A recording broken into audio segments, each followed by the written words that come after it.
Hello दोस्तों, welcome to ICM channel. आज हम लोग यहाँ पे जानने वाले हैं आपको रेलवे सेक्टर के 4 स्टॉक के बारे में। तो आप इस वीडियो को जरूर से अंत तक देखना। तो पहले हम लोग यहाँ पे जानते हैं आईआरएफसी के बारे में। देखो आज के दिन यहाँ पे आपको 3.5% का जो गेन दिखाई दे रहा है, और इस गेन का वजह फिलहाल कोई भी ऐसा न्यूज़ अभी तक यहाँ पे दिखाई नहीं दे रहा है। लेकिन यहाँ पर जो है बहुत सारे जो एक्सपर्ट हैं उनके हिसाब से जो है टारगेट यहाँ पर बड़ा हो सकता है कुछ आने वाले टर्म में। ठीक है, मतलब एक शॉर्ट टर्म के लिए उनके हिसाब से यहाँ पर एक अच्छा अपॉर्चुनिटी है। देखो यहाँ पर आपको साफ तौर से लिखा हुआ domestic brokerage firm including Prabhudas Lilladher, साथ साथ यहाँ पे एक्सिस सिक्योरिटीज़, उनके हिसाब से यहाँ पर 4 जो स्टॉक है उनको यहाँ पे ये कवर कर रहे हैं। और देखोगे तो भाई इसमें एक नाम भी लिखा हुआ है जो यहाँ पे है आईआरएफसी, और उनके हिसाब से जो है जो यहाँ पर एक सपोर्ट था, उस सपोर्ट के बाद जो है कहीं ना कहीं एक बुलिश लाइन यहाँ पे दिखाई दे सकता है फॉर द नियर टर्म। इसलिए उनके हिसाब से यहाँ पे क्या करना है, बाई करना है। ठीक है, देखो ये इनका टेक्निकल जो है पैरामीटर है। लेकिन यदि हम लोग यहाँ पे अपने पॉइंट ऑफ व्यू से समझे, जो यहाँ पे आपको मेरा पॉइंट ऑफ व्यू है, तो मैंने बताया है कि देखो जब तक ये रेंज को ब्रेकआउट नहीं करता है तब तक हम लोग इसके बारे में नहीं सोचेंगे, क्योंकि कहीं ना कहीं शायद ऐसा हो सकता है कि यहाँ से ये आपको जो है भाई क्या ले आपको रिजेक्शन यहाँ पे ले सकता है। तो इसलिए हम लोग यहाँ पे थोड़ा सा वेट करेंगे। लेकिन देखो मैं बोलता हूँ यहाँ पे ट्रेडिंग पर्पज से, बाकी यदि आप ऐसे यहाँ पे लॉन्ग टर्म के लिए जाओ या फिर आप यहाँ पे शॉर्ट टर्म के लिए जाओ, कम से कम जो है 1 महीना हो या फिर 2 महीना हो या फिर 6 महीना हो, तो उसके लिए हम लोग हमेशा देखते हैं क्या कंपनी का आपको फंडामेंटल। मैंने बताया कि देखो भाई पेग रेशियो यहाँ पे अट्रैक्टिव है, मतलब इतना ज़्यादा गेन होने के बाद भी इसके हिसाब से एक अंडर वैल्यू ही ये स्टॉक यहाँ पे ट्रेड हो रहा है। और यदि देखोगे जो यहाँ पे नंबर देखने को मिला है, तो यहाँ पे जो सेल्स है वो यहाँ पे गजब का ग्रोथ देखने को मिला है। लेकिन शर्तें बस एक चीज़ यहाँ पे खराबी देखने को मिला है, वो यहाँ पे है नेट प्रॉफिट। नेट प्रॉफिट में जो गिरावट है, इसलिए यहाँ पे कहीं ना कहीं एक फ्लैट यहाँ पे देखने को मिला। लेकिन ऐसे यहाँ पे ओवरऑल यदि यहाँ पे नंबर सही आ जाता तो फिर स्टॉक में जो है ब्रेकआउट भी देखने को मिल जाता। लेकिन कहीं ना कहीं प्रॉफिट कम जो है होने के बाद भी मार्केट ने इसे एक्सेप्ट किया है, मतलब उतना जो है ज़्यादा गिरावट नहीं हुआ यदि आप देखोगे तो। क्योंकि बहुत सारे स्टॉक में क्या होता है, यदि आपको नंबर खराब आ गया, नेट प्रॉफिट यदि माइनस मतलब यहाँ पे कम हो गया, तो जानते हो कि भाई कितना हद तक प्रेशर देखने को मिलता है। तो ये कहीं ना कहीं एक स्ट्रॉन्ग साइन है फॉर द शॉर्ट टर्म, मतलब 5 से 6 महीने को ही लेकर चलो। क्योंकि देखो भाई ट्रेडिंग पर्पज में कभी ना कभी स्टॉक आपको सपोर्ट को ब्रेक डाउन करेगा, तो कभी यहाँ पर आपको ब्रेकआउट को जो है यहाँ ब्रेक करते हुए दिखाई देगा। तो इसलिए आप हमेशा जाओ फॉर द लॉन्ग टर्म या फिर for the short term. Trading purpose में अप्स एंड डाउन होते हुए दिखाई देगा, बाकी आगे आपकी मर्जी है। अब देखो जो यहाँ पे नेक्स्ट स्टॉक है ना, वो यहाँ पे है IRCTC। यदि हम लोग यहाँ पे इसको समझें तो मैंने क्या बताया था कि कल के दिन यहाँ पे नंबर देखने को मिला था। ठीक है, और जो यहाँ पे नंबर जो देखने को मिला ना, वो ओवरऑल एक गजब का नंबर था। यदि आप देख लो तो 806 करोड़ से जो है ना बढ़कर भाई 995 करोड़ का प्रॉफिट सो यहाँ पे सेल्स दिखाई दिया। साथ साथ देखोगे इसका यहाँ पे नेट प्रॉफिट तो 226 करोड़ से बढ़कर 226 करोड़ से बढ़कर 295 करोड़। तो भी आज यहाँ पे कुछ खास गेन देखने को मिला नहीं। और मैंने जो है कल के दिन भी शेयर किया था कि देखो यहाँ पे एक जो है एक्सपर्ट के अनुसार ये जो आपको नंबर देखने को मिला है वो यहाँ पे एस्टिमेट से अच्छा नंबर देखने को मिला। उसके बाद भी आज मार्केट ने यहाँ पे एक्सेप्ट नहीं किया है। तो क्या करना सही रहेगा, तो भाई अभी हम लोग यहाँ पे वेट करेंगे। जब तक यहाँ पर आपको ब्रेकआउट नहीं होता है तब तक हम लोग इसके बारे में नहीं सोचेंगे फॉर द नियर टर्म। देखो भाई ऐसे लॉन्ग टर्म के देखोगे तो मैंने बोला है कि कंपनी खराब नहीं है, बस कंपनी का बिजनेस समझो। यदि आपको बिजनेस पसंद है तो ही आप यहाँ पे इन्वेस्ट करो। और ये एक सरकारी कंपनी है तो यहाँ पर भी लोग डरते हैं। तो ये सब पहले जो है टर्म्स एंड कंडीशन को पहले सही से जान लो, समझ लो, उसके बाद ही यहाँ पे जो है कुछ क्वांटिटी को ऐड करना या फिर बाई करना। ठीक है, क्योंकि देखो भाई ये फैसला तो यहाँ पे आपको लेना पड़ेगा कि आप सरकारी कंपनी में जो भरोसा करते हो या फिर नहीं करते हो।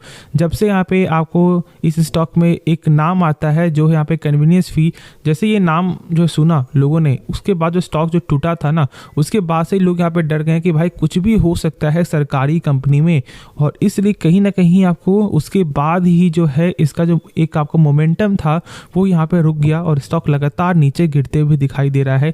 तो भाई मेरे हिसाब से बिजनेस को समझो तो ही आप यहाँ पे इन्वेस्ट करो, वरना यहाँ पर आप क्या कर सकते हो, इसे छोड़ भी सकते हो। ठीक है, तो अब चलो जो यहाँ पे नेक्स्ट स्टॉक है ना, वो यहाँ पे है RVNL। देखो मैंने इसके बारे में कल आपके साथ यहाँ पे शेयर किया था, और यदि मैं आज भी शॉर्ट में जानूँ तो देखो सबसे पहले यदि मैं बताऊँ आपको तो इसका जो कल के दिन आपको क्वार्टर का रिजल्ट आते हुए दिखाई देगा। ठीक है, और ये एक इम्पॉर्टेंट डे होने वाला है खास तौर से ये स्टॉक के लिए। यदि नंबर सही आ जाता है तो फिर कहीं ना कहीं एक बूस्ट मिलते हुए दिखाई देगा पूरे आपको रेलवे सेक्टर के स्टॉक को में। और यदि हम लोग यहाँ पे जाने तो देखो जो इसका टेक्निकल है ना, वो मैंने क्या बताया था कि फिलहाल अभी ये यहाँ पर जो है एक लेवल जो ब्रेकआउट लेवल है उससे नीचे यहाँ पे ये आपको चल रहा है, तो हम लोग यहाँ पे फ्रेश एंट्री नहीं लेंगे मेरे हिसाब से, जो मुझे यहाँ पे ऐसा लगता है। बाकी देखो आगे आपकी मर्जी है। मैं ये जो यहाँ पे टेक्निकल बता रहा हूँ ना, ये ट्रेडिंग पर्पज से है, मतलब 1-2 दिन का, 3 दिन का या फिर 7 दिन का लेकर चलो। लेकिन ऐसे मैं यहाँ पे लॉन्ग टर्म के लिए मैंने आपको बोला है कि बस आप जो है प्राइस को उतना ज़्यादा जो है जज आउट मत करो कि भाई टेक्निकल क्या चल रहा है, कंपनी के बिजनेस को समझो और कंपनी का फंडामेंटल देखो। अब यदि हम लोग यहाँ पे देख लें कि भाई इसका जो लेटेस्ट डाटा क्या दिखाई दे रहा है, तो यहाँ पर भाई फॉरेन वाले और डोमेस्टिक वाले यहाँ पे दोनों ही स्टेक को यहाँ पे गेन करते हुए दिखाई दे रहे हैं, क्योंकि आप जानते हो कि जो सरकार ने जो स्टेक अपना सेल किया था, इस वजह से यहाँ पर जो है आपको फॉरेन वाले और डोमेस्टिक वाले ने भी यहाँ पे बाय किया है। तो यहाँ पे ओवरऑल जो नंबर है ना, वो यहाँ पे सही देखने को मिल रहा है। तो इस बात को सही से आप पहले समझ लो कि हाँ भाई कंपनी का बिजनेस आप लोगों को पसंद है या नहीं, और इनका जो ऑर्डर बुक है वो भी यहाँ पे गजब का देखने को मिलता है। तो यहाँ पे ओवरऑल जो कंपनी का जो फंडामेंटल है ना, वो यहाँ पे सही देखने को मिलता है मेरे हिसाब से। अब देखो यहाँ पर जो ROC जो है ना, वो यहाँ पे 17.8% का है, मतलब कि यदि कंपनी अपने ऊपर 100 रुपये लगा रहा है तो यहाँ पर जो है 1 साल बाद वही 100 रुपया 117 रुपये बन जा रहा है, मतलब यहाँ पे 17% से ग्रोथ कर रहा है कंपनी का पैसा। तो यही नंबर 12% के ऊपर होना चाहिए, जो यहाँ पे 17% है। तो यहाँ पे ओवरऑल सही नंबर देखने को मिल रहा है। तो कल के लिए यहाँ पे जरूर से फोकस करना आपको करना है RVNL को, क्योंकि यदि नंबर सही आता है तो बूस्ट यहाँ पे देखने को मिलेगा। अब जो यहाँ पे नेक्स्ट स्टॉक है ना, वो यहाँ पे एडकॉन, यहाँ पर जो स्टार्टिंग में गेन देखने को मिला था ऑलमोस्ट आपको 3% तक का, उसके बाद जो स्टॉक यहाँ पे गिरते हुए ही दिखाई दिया, लेकिन हाँ गेन में ही क्लोजिंग होता है। 2 पॉइंट यहाँ पे गेन जो है दिखाई दे रहा है। देखो इसका जो टेक्निकल है वो भी यहाँ पे जो कमज़ोर है, जो मैंने शेयर किया हुआ है। और यदि हम लोग यहाँ पे देखें कंपनी का फंडामेंटल, तो इसका जो फंडामेंटल वो यहाँ पे सही है। यहाँ पे 15% का रिटर्न ऑन कैपिटल एम्प्लॉयड, जो मैंने बताया कि जो कंपनी अपने पैसा लगा रहा है कि वो पैसा 1 साल के बाद बढ़ता है या फिर घटता है, तो यहाँ पे 15% से पैसा बढ़ रहा है। मतलब यदि मान लो यदि आप 100 रुपये लगा रहे हो तो 115 रुपये यहाँ पे हो जा रहा है। अब देखो जो इसका यहाँ पे पेग रेशियो है ना, वो थोड़ा सा यहाँ पे आपको हाईयर है, लेकिन ऐसा इसका कोई मतलब नहीं है कि हम लोग इसे लॉन्ग टर्म के लिए ना देखें। सही से देखो समझो, कोई भी स्टॉक यहाँ पे शॉर्ट टर्म के लिए ही अप्स एंड डाउन करते हुए दिखाई देगा। यदि कंपनी का फंडामेंटल सही है ना, तो वो कहीं ना कहीं आपको एक लॉन्ग टर्म में बूस्ट जो है देखने को मिलेगा, उसमें रिटर्न आपको मिलेगा। और कंपनी के बिजनेस को पहले आप समझो, पहले देखो बिजनेस पसंद है या नहीं, उसके बाद देखो कंपनी का फंडामेंटल।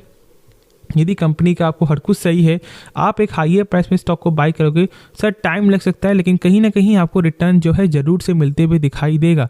तो इसलिए मैं बोलता हूँ कि हमेशा फोकस करो बिजनेस और फंडामेंटल। अब देखो यदि हम लोग यहाँ पर जो है समझें, तो इसका कुछ क्वार्टर से जो नंबर है ना, वो यहाँ पे अच्छा देखने को मिला है। प्रॉफिट के वाइज से यहाँ पे गजब का यहाँ पे ग्रोथ देखने को मिला है, और अभी तक इसका यहाँ पे नंबर नहीं है, तो यहाँ पे हम लोग यहाँ पे फोकस करके चलेंगे। बाकी देखोगे तो जो टोटल एसेट है वो भी यहाँ पे लगातार गेन करते हुए ही दिखाई दे रहा है। और यदि हम लोग यहाँ पे देखें जो इसका लेटेस्ट डाटा है, इसके हिसाब से यहाँ पे जो है आपको फॉरेन वाले 1% से ज़्यादा का स्टेक यहाँ पे कम करते हुए दिखाई दे रहे हैं, और साथ ही यहाँ पे जो डोमेस्टिक वाले भी स्टेक को कम करते हुए दिखाई दे रहे हैं। बाई कौन कर रहा है, तो बाई कर रहे हैं यहाँ पे पब्लिक, लेकिन सरकार के पास एक अच्छा खासा स्टेक है, तो कोई दिक्कत वाली बात है नहीं। तो यहाँ पे ओवरऑल बस यहाँ पे आपको एक चीज़ को समझना है कि बिजनेस पसंद है या नहीं, बाकी खुद ही आपको इसका आंसर मिल जाएगा। लेकिन इसका टेक्निकल अभी कमज़ोर है, जो मैंने आपके साथ शेयर कर दिया है। तो होप आपको ये वीडियो पसंद आया होगा, तो आप इस वीडियो को लाइक कर सकते हो, साथ साथ आप इस चैनल को सब्सक्राइब भी कर सकते हो और दोस्तों में शेयर करना। और यदि आपको डीमैट अकाउंट ओपन करना हो तो आप ज़रूर हमारे लिंक से भी डीमैट अकाउंट ओपन कर सकते हो, जो मैंने दे दिया डिस्क्रिप्शन बॉक्स में। तो मिलते हैं नेक्स्ट वीडियो में, तो तब तक के लिए धन्यवाद।